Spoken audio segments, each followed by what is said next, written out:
So sometimes we miss it.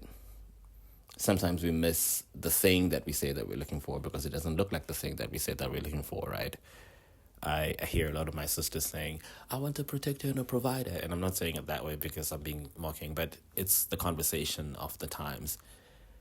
And sometimes the protecting looks different, doesn't look like quite what you think it is. Sometimes the protecting is me putting you in a position where I say, hey, love, there's a position that's open at this place. I spoke to the person.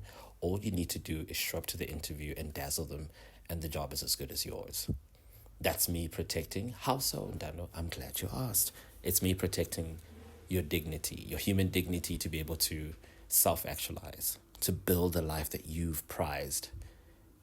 Maybe you've prized it looking at somebody else doing it for you or making the provisions available so that you can have whatever you want to have.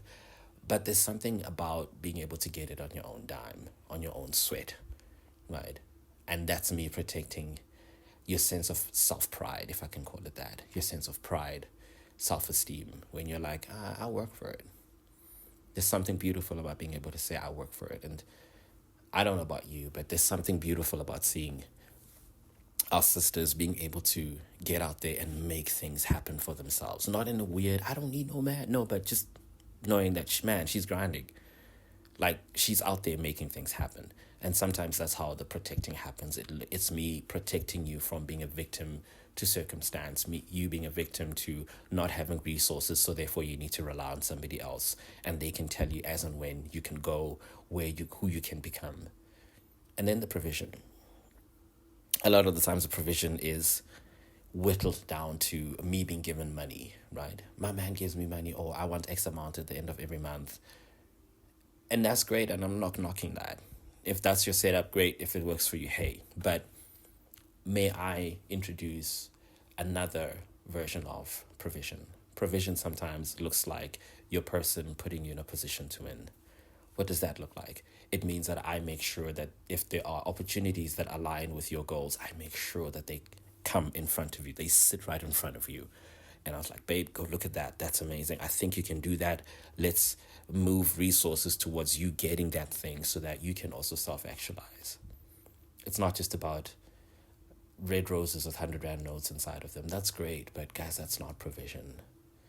That is not provision. And also there's just something about getting it on your own sweat, where you bleed for it, where you've put everything on the field, left it all on the field, and you know that there is a reward that's coming at the end of that, right? Gifts are great, but there's something about a reward. It hits different. Make it as small as working hard and then at the end of the month, you get yourself those pair of shoes or sneakers that you've been eyeing the entire time. You've been visiting at the shop window.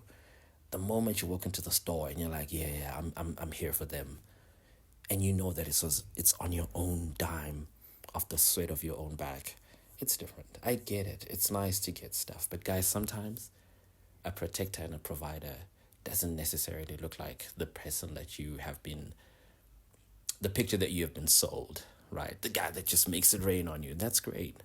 But sometimes your person is protecting, is providing by putting you in a position to win, by making opportunities available to you and moving resources for you to be able to build a life that you prize with your own hands. Just a thought.